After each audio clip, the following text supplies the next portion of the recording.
hermano, el apóstol Pablo nos revela un misterio. 1 Corintios 15 del 51 en adelante. Cuando lo tenga, deme un amén.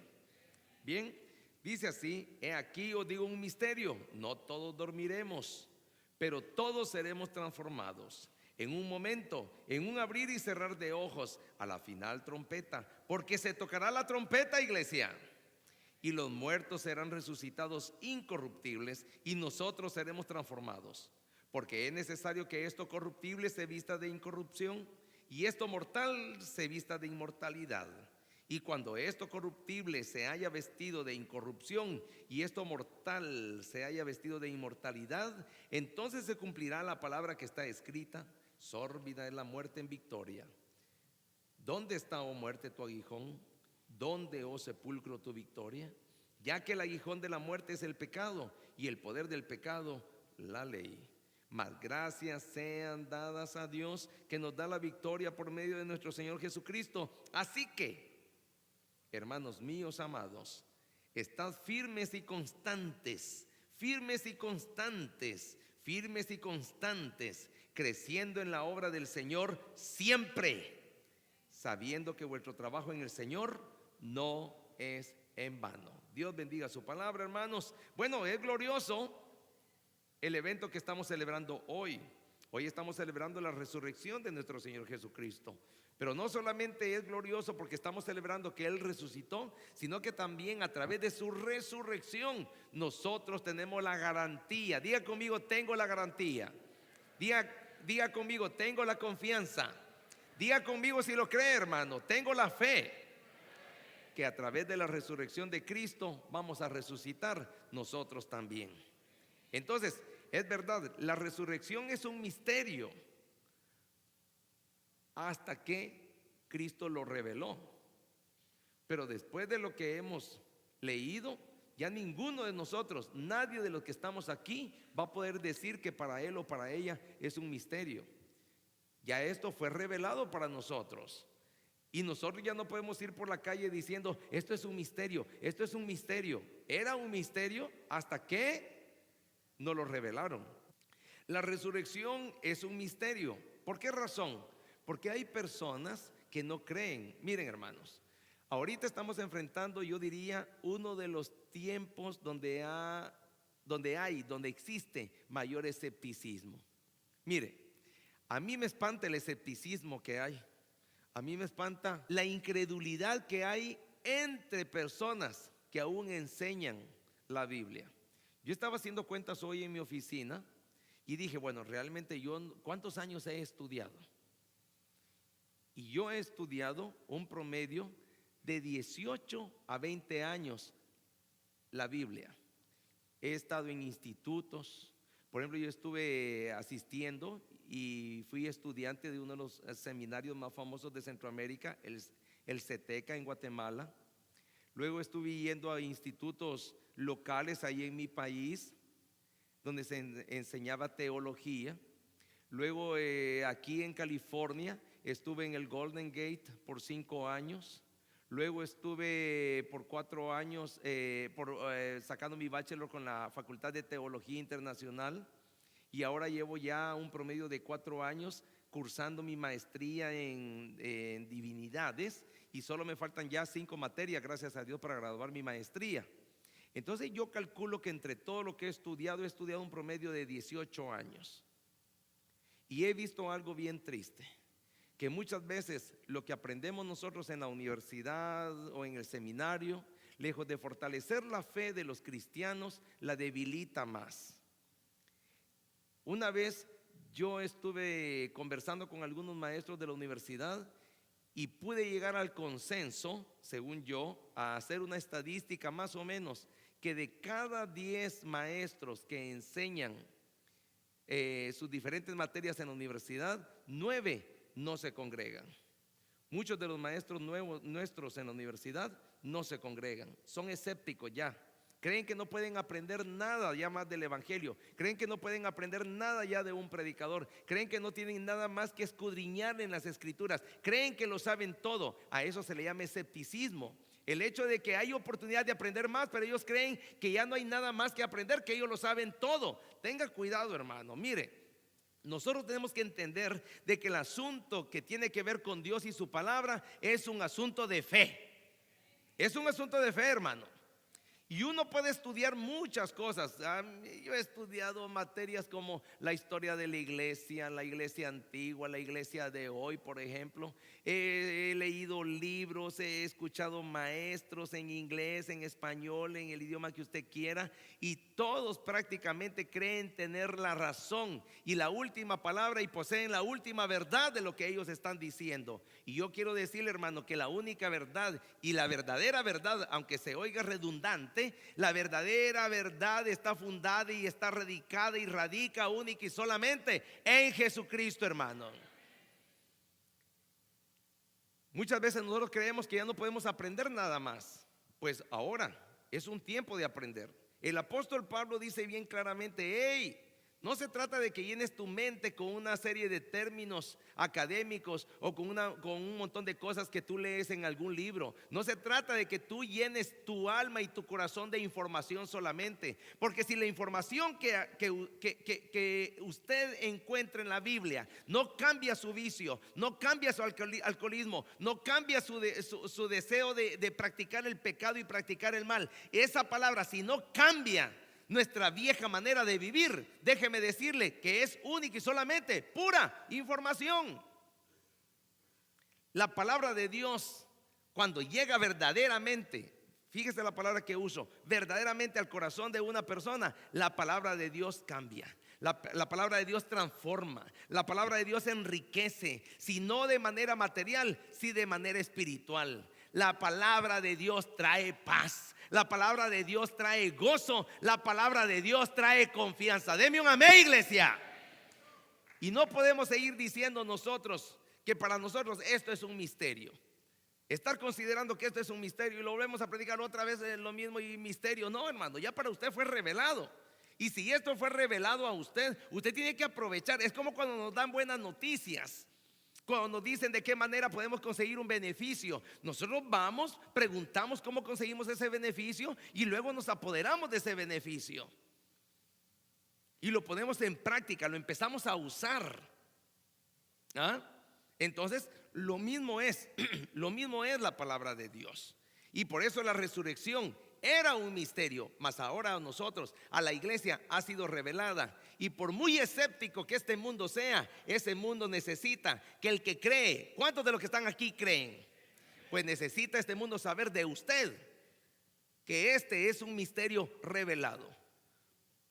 Por ahí hay un dicho que dice, que reza más o menos así: para todo hay solución, menos para los que no conocen a Cristo. Pero para la muerte sí hay solución a través de Cristo. Entonces, pero ¿quién puede decir eso con seguridad? El que ha descubierto el beneficio y lo ha aprovechado, lo ha saboreado y lo ha disfrutado. Entonces, por eso la resurrección era un misterio, pero ahora ha sido revelada a la iglesia para que la iglesia también lo transmita a este mundo. Miren lo que dice el versículo 51. He aquí os digo un misterio. Pero desde el momento, es como cuando dice, te voy a contar un chisme, ¿verdad? Te voy a contar un secreto. ¿Cuándo dejó de ser un secreto? Por ejemplo, viene usted y me dice un secreto a mí. Mientras yo lo mantenga aquí guardadito, es un secreto. Pero vengo yo y encuentro a mi hermano, a mi hermana y le digo, te voy a contar lo que acabo de saber. Dejó de ser un secreto. Lo mismo es un misterio.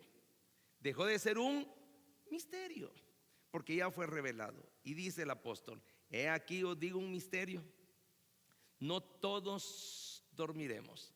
Si usted lee la Nueva Traducción Viviente, si usted lee la Nueva Versión Internacional, si usted lee la Biblia de las Américas, si usted lee la Biblia Dios habla hoy, todas estas versiones lo dice, yo diría, mejor de como lo dice la Reina Valera del 60. Dice allí, les voy a declarar un misterio: no todos moriremos. Esa palabra dormir o dormiremos ha traído muchos problemas a la interpretación de muchas personas. Y no está hablando de un dormir como cuando usted y yo nos acostamos en la noche y nos despertamos al siguiente día. Está hablando de morir. Y hay algo importante que asevera, que asegura el apóstol y dice: no todos moriremos, pero todos seremos transformados. ¿Por qué razón? Porque no todos vamos a morir para muerte eterna. Eso es lo que está diciendo. No me voy a detener ya ni voy a tomar mucho tiempo, porque hace poco yo estuve predicando sobre lo que es la muerte física, la muerte espiritual y la muerte eterna. ¿Se recuerdan? ¿Se recuerdan? Ay, me aflige cuando yo les pregunto que si se recuerdan y nadie me dice un amén. Miéntame. He aquí os digo un misterio: no todos moriremos. ¿Por qué razón? Porque las personas que han creído en Cristo, su cuerpo va a morir, pero su alma va a vivir para siempre. No todos los que duermen también para muerte eterna serán transformados, sino que solamente los que mueren para vida eterna. Hay que entender que hay dos tipos de muerte. Y ahorita estamos hablando de la muerte física, pero que hay esperanza en vida eterna. Y eso transforma, eso cambia completamente. Eso cambia aún el punto de vista para ver la misma muerte. Es verdad. Yo puedo ser predicador de la palabra, yo soy predicador de la salvación de Cristo, yo soy predicador del evangelio de Cristo. Pero el día que venga una mala noticia, cuando me digan hay un mal diagnóstico médico, usted tiene cáncer terminal, usted, claro que me voy a preocupar, me voy a afligir. Pero allá en lo más profundo del corazón va a surgir la esperanza que me va a decir: el cáncer podrá matar tu cuerpo un día. Si no es el cáncer, va a ser quizás la vejez. Si no es la vejez, va a ser quizás a través de un accidente. Pero hasta ahí va a llegar todo. De ahí para allá viene lo mejor, viene la vida eterna. Entonces hay un momento, se ha dicho muchas veces, que cuando un hijo de Dios acepta en su mente que tiene que morir, viene paz a su corazón. Y conforme entrega su existencia en las manos del reino y del Señor, y muere en paz. Dicen que la muerte de un hijo de Dios, la muerte de un cristiano, es diferente para uno que no tiene esperanza. ¿Ah? Claro que le tememos al dolor. Óigame, aquí hay una llama encendida y yo me acerco a la llama, acerco parte de mi cuerpo. ¿Qué es lo primero que hago cuando siento que me voy a quemar? ¿Qué es lo primero que hago? Es la autodefensa, ¿verdad? Es el hecho de querer mantener la vida. Lo aparto. Pero de repente hay cosas a las cuales nos lleva el Señor a través de la vida, donde ya no podemos apartarnos. Y de todos modos tenemos que morir. Entonces cuando llegue ese día, pero si tenemos a Cristo en el corazón, enfrentamos la muerte de una manera diferente. La enfrentamos confiados, llenos de fe, de que lo mejor está por venir y está para que vivamos eternamente con el Señor. Entonces, ¿qué entendemos nosotros? Mire lo que dice el versículo 52. En un momento va a ser la resurrección de Cristo, hermano. Si no viene Cristo por nosotros, pues nosotros somos los que vamos a ir allá donde está el Señor Jesús. Pero eso va a ser en cosa de un momento. Mira el versículo 52. ¿Cuál es la esperanza? ¿Cómo lo dice? En un momento, en un abrir y cerrar de ojos, a la final trompeta. Porque se tocará la trompeta, iglesia, y solo la va a escuchar la iglesia. Deme un amén, hermano. Entonces, porque se tocará la trompeta y los muertos serán resucitados incorruptibles, y nosotros seremos transformados en el Señor. Deme un amén, iglesia. Algo importante es esto, mire. Vea su cuerpo y diga: esto es corruptible. ¿Ah? Pero imagínese usted cuando nosotros tengamos el nuevo cuerpo. Quizá para las hermanas va a ser un cuerpo con cinturita. Imagínese usted, ahí ya no nos vamos a tener que pintar el pelo, las canas no van a importar. Ahí a todos vamos a tener pelo. Imagínese usted con ese cuerpo, no van a haber arrugas.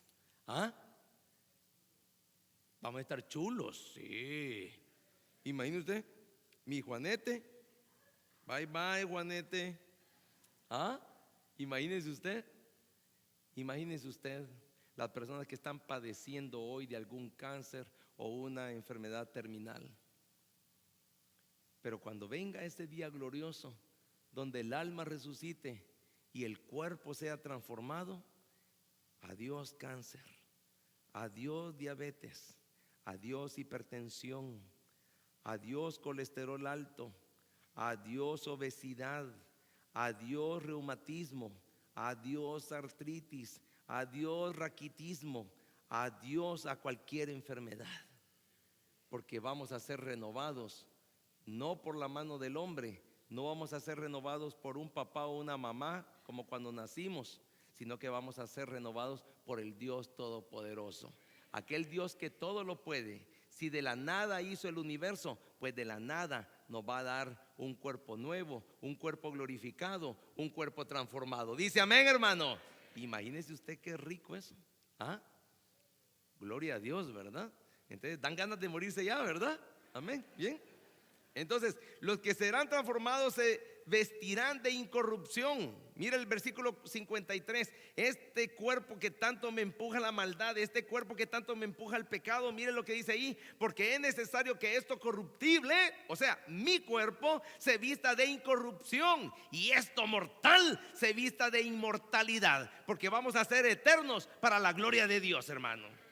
Entonces la resurrección es una victoria, no solamente en Cristo, no solamente sobre la cruz, sino que es una victoria compartida también a cada uno de los que hemos creído en Cristo el Señor.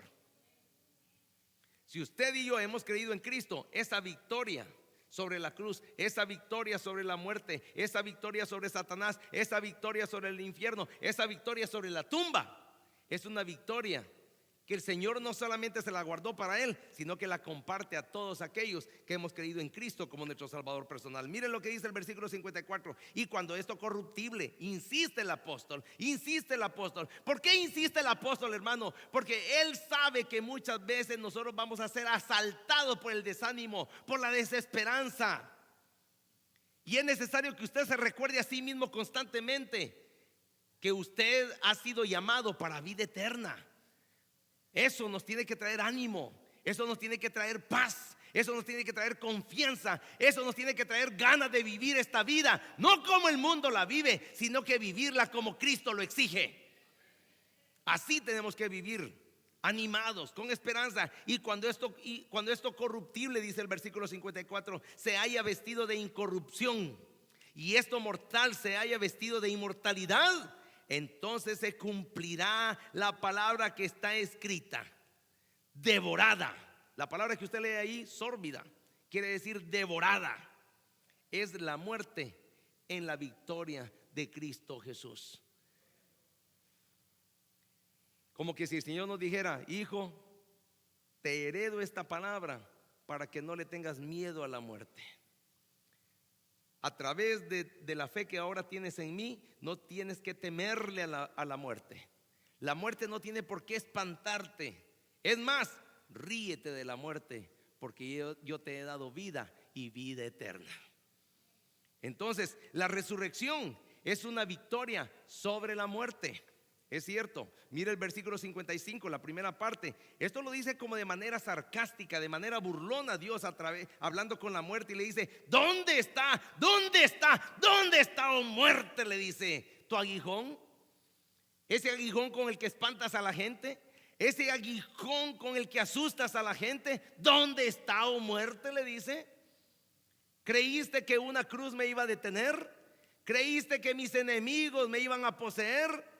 ¿Creíste que una tumba me iba a esclavizar? ¿Dónde está, oh muerte, tu aguijón? Le dice el Señor a la muerte. Y si eso lo dice el Señor por él, lo dice también por cada uno de nosotros.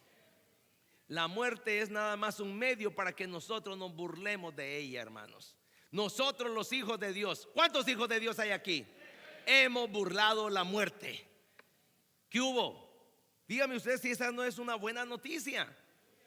Hemos burlado la muerte, hermanos. La resurrección es una victoria también sobre el sepulcro. Mira el versículo 55. Uno de los cuadros, uno de los marcos más dolorosos que yo he visto, aparte del hospital, aparte de la cárcel, es ver a una familia que está enterrando a un ser amado, y cuando esa familia no tiene la esperanza de la vida eterna a través de Cristo.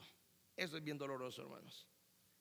Personas que han perdido a un ser amado y no lo dejan ir el recuerdo, y están con eso constantemente. Y prácticamente el día que sepultaron a esa persona, también ellos fueron sepultados. ¿Por qué? ¿Por qué razón? Porque no tienen la esperanza de Cristo Jesús. Y eso no lo estoy diciendo con el son de criticar, sino que al contrario, lo estoy diciendo con el son primeramente de que usted se sienta bendecido si tiene a Cristo en su corazón, y luego que sintamos también la responsabilidad de compartir la salvación a través de Cristo. Todos nosotros, sin excepción, todos tenemos la responsabilidad de compartir a Jesús. Si Jesús nos ha hecho felices a nosotros, puede hacer feliz a cualquier persona. Dice amén, hermano. Jesús me ha hecho feliz a mí. Jesús me ha llenado de paz a mí. Hermanos, si algo para mí es lo más delicioso que me pudo suceder en mi vida, fue conocer a Cristo como mi Salvador. Y si aquí hay alguien que vive bajo el temor de cualquier cosa, hermano, ¿usted le tiene miedo a los chuchos? ¿Cree en Cristo? Pues sí, Cristo vence a los perros. ¿Usted le tiene miedo a las ratas? ¿Cree en Cristo? ¿Usted le tiene miedo a los truenos? ¿Cree en Cristo? ¿Quién hizo la tormenta y quién hizo los truenos y los relámpagos? ¿Ah? ¿A qué le teme usted? Como dicen por allá, no temas a quien no temió. ¿Ah? No le tema, hermano, a las cosas que Cristo y Dios con todo su poder puede controlar. Dice amén, hermano. Así es que la resurrección es una victoria sobre el sepulcro. Mire lo que dice ahí el apóstol. ¿Dónde? Primero le pregunta de manera sarcástica: ¿dónde está, oh muerte, tu aguijón? Y luego le dice: ¿dónde, oh sepulcro, tu victoria? ¿Dónde? Le dice: ¿dónde? Dímelo, ¿dónde? No tienes ni una pizca de victoria sobre ninguno de nosotros, le dice. ¿Ah? La resurrección es una victoria sobre el pecado también, hermanos. Hermano, no se canse. Hermano, no se canse. Hermano, no se canse. Hermano, no se canse de batallar y pelear contra el pecado. Si ayer usted sucumbió, si ayer usted cayó, si ayer usted se deslizó a causa del pecado, hermano, el justo cae 70 veces 7 y 70 veces 7 se levanta. Dice amén, hermano. ¿Por qué razón? Porque tenemos un abogado en Cristo Jesús, y Él no ha perdido ni uno de nuestros casos, ni lo perderá jamás. Si hoy le hemos fallado al Señor, levántese, iglesia, no le falle mañana. Y si mañana le fallas, pelea la buena batalla y ponte de pie otra vez y pelea en el nombre de Jesús. Y llegará el momento donde vas a vencer no solamente ese pecado, sino que cualquier debilidad de la carne la vas a vencer en el nombre de Cristo, porque hay victoria sobre el pecado. Mira el versículo 56 lo que dice. Versículo 56: ya que el aguijón de la muerte es el pecado, y el poder del pecado la ley. Por tanto, si hay victoria sobre la muerte, hay victoria sobre el pecado. Si hay victoria sobre el pecado, hay victoria sobre esa ley que muchas veces esclaviza mi carne. Y por tanto, la resurrección es no solamente victoria sobre la muerte, sobre el sepulcro y sobre el pecado, sino que también la resurrección de Cristo es victoria para cada uno de nosotros. Miren lo que dice el versículo 57. El apóstol Pablo ha traído una cátedra. Nos ha enseñado de manera progresiva cuáles son las consecuencias de la tumba, cuáles son las consecuencias del pecado y todo esto. Pero ahora cierra con broche de oro. Mas gracias sean dadas a Dios. Diga conmigo: gracias a Dios. Vamos, hermano, quiero oírlo. Diga: gracias a Dios. Mas gracias sean dadas a Dios, que nos da la victoria. Diga conmigo: tengo la victoria. Nos da la victoria por medio de ¿quién? Única y solamente, más nada menos nada, por medio de nuestro Señor Jesucristo. Por Cristo debemos entonces mantenernos firmes y constantes. Por Cristo debemos crecer en la obra del Señor siempre. Leamos el versículo 58 y con esto terminamos. Así que, hermanos míos, ¿no le está hablando a gente inconversa? No le está hablando a escépticos, le está hablando a creyentes. Le está hablando a usted y a mí. Así que, hermanos míos amados, estad firmes y constantes, creciendo en la obra del Señor siempre, sabiendo que vuestro trabajo en el Señor no es en vano. Palabras que clasifican a este texto definitivo, de siempre, para toda la vida. Cierre su Biblia y yo se lo voy a leer de nuevo y le voy a parafrasear rápido para despedirnos. Así que, hermano o hermana mía, amado y amada, esté firme. Esté firme. Eso quiere decir que tiene que estar vigilante. Un cuerpo no se puede mantener firme si está soñoliento, si está cayendo de sueño. Firme. Viendo, observando, supervisando su propia vida, no la vida de los demás. No es para que se vuelva chismoso. Estad firmes. ¿Y qué dice después? Constantes. ¿Qué quiere decir constancia? Todo el tiempo. Creciendo. Una planta que muere ya no crece, pero sembrados en Cristo, creciendo. En la obra, ¿a dónde? En el mundo, no, en la obra del Señor. Y usa una palabra, siempre. Creciendo en la obra del Señor siempre.